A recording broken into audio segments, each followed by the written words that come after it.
But now, let me introduce you to, well, you already know him, it's Josh Rom, entertainment journalist. You already know him. Well, I mean, he's on my programme all the time. What an introduction. You're like, oh, well, here he is again, Josh Rom. Just here he is. I love him, and I know you do too, which is why he's back here. Normally he's on my evening show, so, you know, there you go. Well, what a treat to see you in the daytime. I know. It's such dark a treat. Though now, isn't it, already? Well, it mostly. But but actually, the thing is, I know because my birthday was on the 22nd, which is the day after the winter solstice, which is the shortest day. The shortest day of the year. The summer solstice is the longest day. But I always know that my birthday marks the start, ever so slightly, of the days will start getting a bit longer now that we go into January through to February, edging towards springtime. Yeah, Spring is on the horizon. We just want to skip through January quickly because it's a horrible month. I know, horrible month. Horrible. Now, talking of horrible, and we have to look at this because this has been an extraordinary year. Extraordinary. About how many people celebrities and famous people that we've lost. I know. In the last year. And it must be because so many of them are reaching that age. But some of them also have been very young. No, exactly. I mean, the first one, as soon as I've been kind of thinking about this, I thought, you know, straight away, Sinead O'Connor dying age 53, Matthew Perry age 54, Paul O'Grady age 67. You know, these are middle-aged stars. These aren't stars that are going into their 80s. I mean, yes, Tina Turner was that little bit of a shock. I can't believe that Tina Turner... But saying that, Tina Turner, I mean, she died 83 following years of illness. So that, I mean...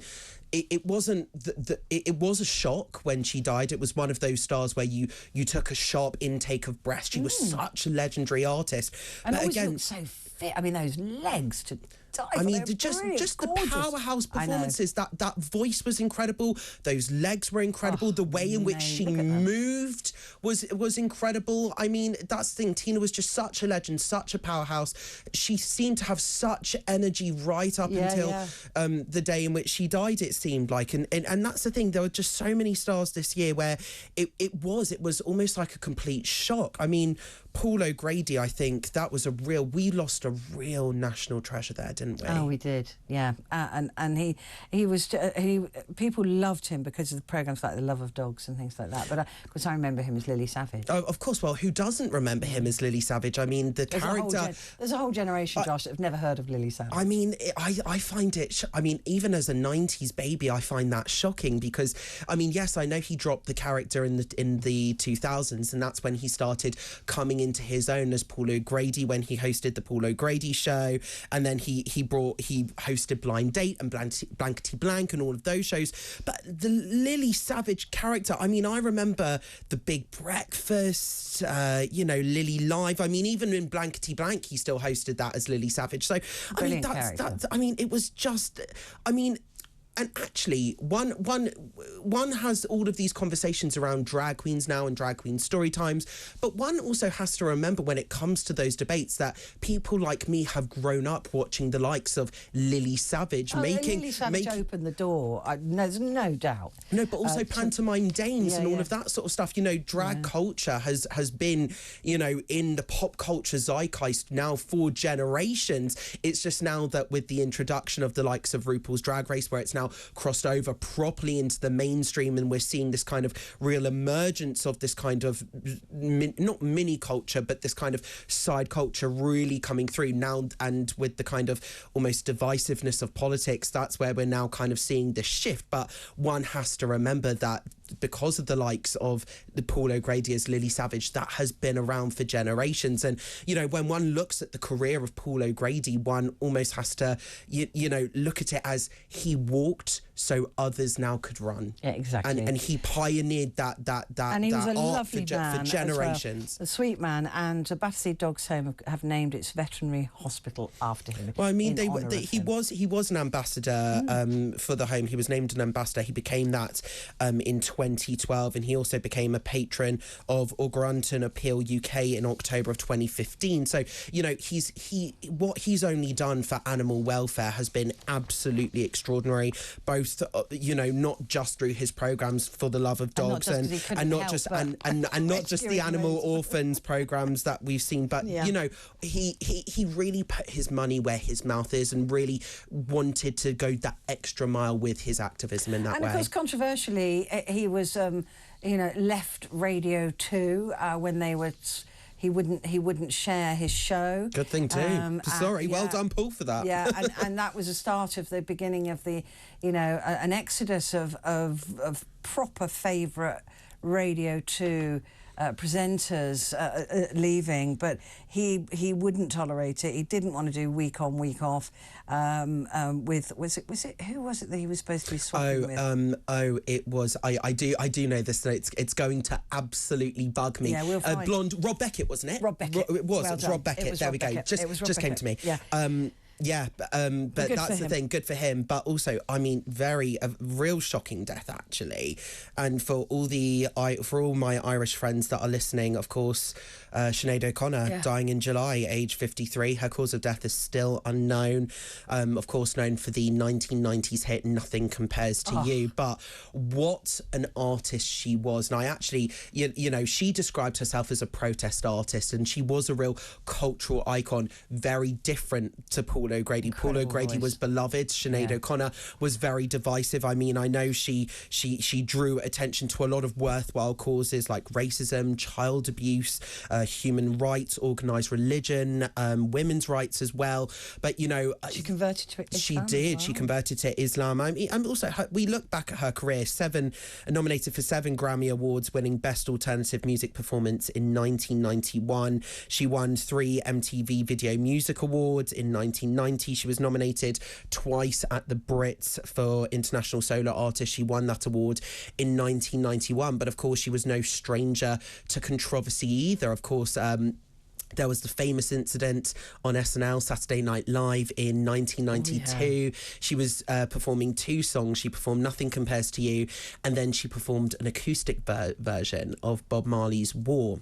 And at the end of that performance, during that performance, she railed against or highlighted an issue of child abuse. She said, child abuse, during the song Subhuman Bondage. And then she showed up a photo that was in her mother's house of the then Pope John Paul II, live on television, to then she ripped it up.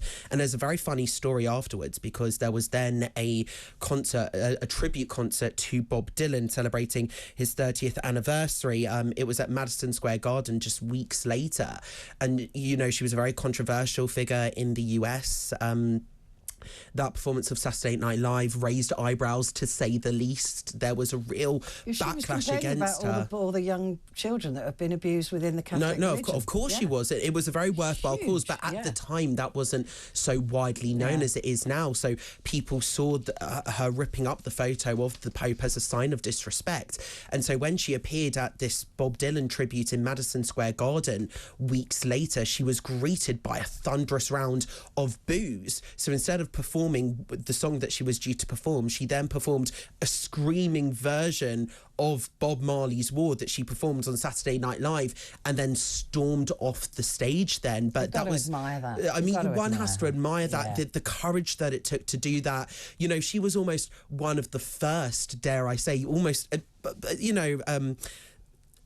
so Paul O'Grady pioneered a lot of things. Sinead O'Connor almost pioneered railing against the cancel culture. Yeah. The start of cancel culture before social media even existed. I mean, it was an absolutely huge controversy at the time.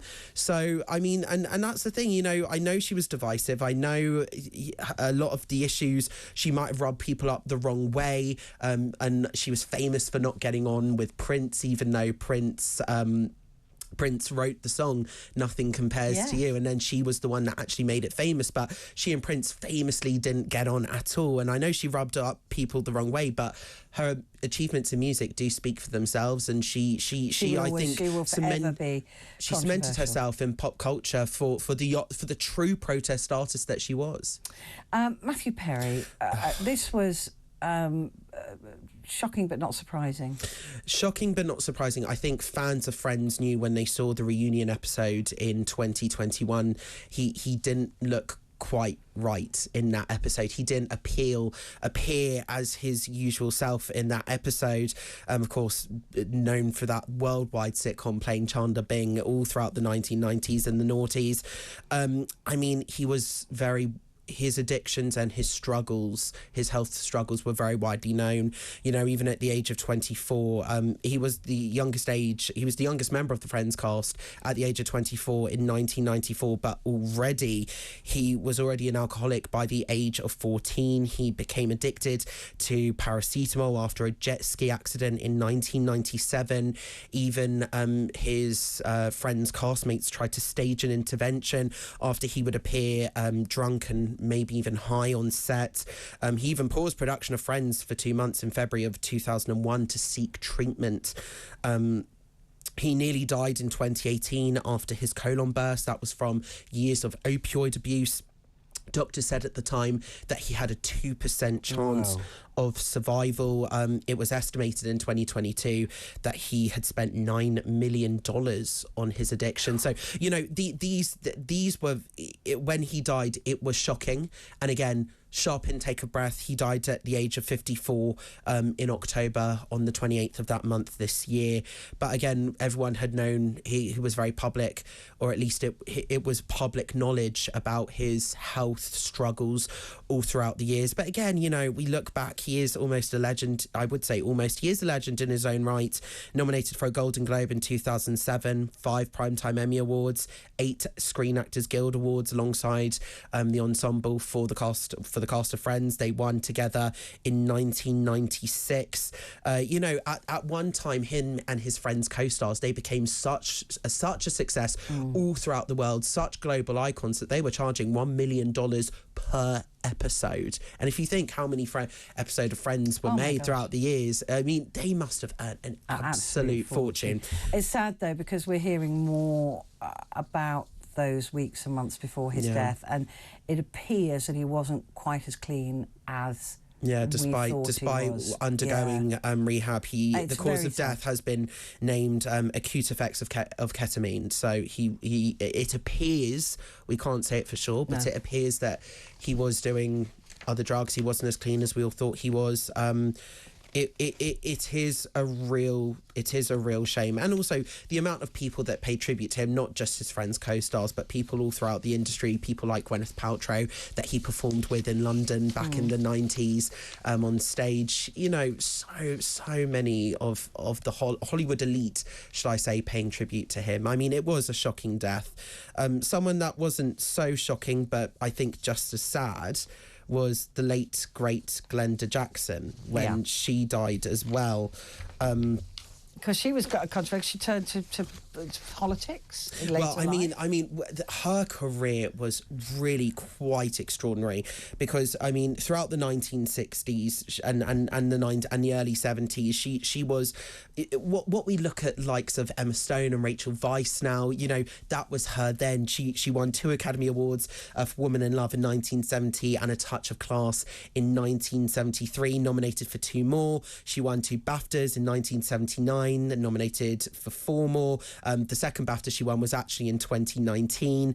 3 Emmy Awards, 1 Golden Globe Award, nominated for 7 more. She also won a Tony Award, nominated for 4 more, nominated for 5 Laurence Olivier Awards. She was one of the only actresses to win the American Triple Crown of Acting. That is, the Oscar, the Emmy, and also the Tony Award as well. In 1983, she was given a Distinguished Service to Drama Award at the Cannes Film Festival, awarded a CBE in 1979, and then of course she became an MP. She served as an MP for the Labour Party for 23 years, first for Hampstead and Highgate from 1992 until 2010, and then from Hampstead and Kilburn from 2010 until 2015 once the boundaries changed. How did she even manage to fit that all into her life? I mean, that's extraordinary. To win all of those awards and then to be able to give 20 years to politics. I mean, and then of course to go back to acting, because she died her last movie was released posthumously. it was The Great Escaper, the Pathé movie, which she starred in with Sir Michael Caine, about the World War II veteran that snuck out of his care home to attend the anniversary of the D-Day, the commemorations of the D-Day landings in France. And it was an incredible true story. Her and Sir Michael Caine, they reunited because, as you know, as we said, she gave a lot of her life to politics, and then, you know, she reunited with Michael Caine after, I think it was 50 something years. You know, absolutely extraordinary career, and such a varied career as well. I mean, to go from, because, you know, everyone goes, oh, the Hollywood elite, blah, lovies, darlings, whatever. But, you know, she, again, someone that really put her money where her mouth is. And I remember, actually, we got a broadcast exclusive interview with her son, Dan Hodges, reflecting on his mother's death. We had that with Peter Cardwell when we gave a exclusive sneak peek to The Great Escaper.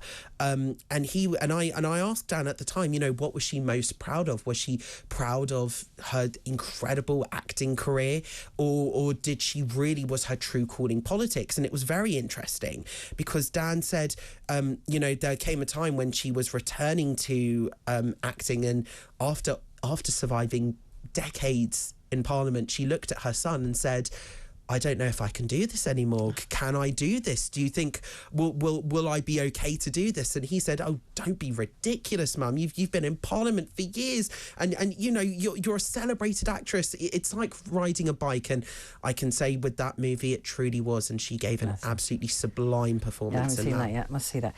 Other notable losses. I just want to go through a Barry few. Humphries, of course. Barry Humphries, Dame Edna, absolutely. I met him a couple of times. He was very, very sweet. He used to sneak in to watch Fringe theatre productions. Of course. Back in the day. Can I just say, if that isn't the most Barry Humphries thing you've ever heard. He used to, I mean, sit in the back quietly and watch a lot of Fringe stuff. My personal memories of him, did you ever see, and this is, again, we look at the BBC and shows that they used to do compared to shows that they do now. I remember when they did all those shows where they looked for the leads of West End productions, they did How Do You Solve a Problem Like Maria, and I Do Anything for Nancy, and then there was the one for Joseph as well, and then Over the Rainbow for Dorothy, and he actually sat as a judge for some of those programmes, and I just thought, and that was my kind of, I know, as a young kid in the noughties, that was almost my introduction to Barry Humphries. And then I went and did my research and looked through the archives to see all the Dame Edna stuff. Of course, we lost Jerry Springer as well. Jerry Springer, Julian Sands, at the age of 65, went wandering off into the mountains and was never seen again. Baroness Betty Boothroyd, to name another. Legend. And, of course, Lisa Marie Presley, too, at the age of 54. So many more. I mean, so many more. Josh, thank you very much indeed. Thank goodness we've still got you.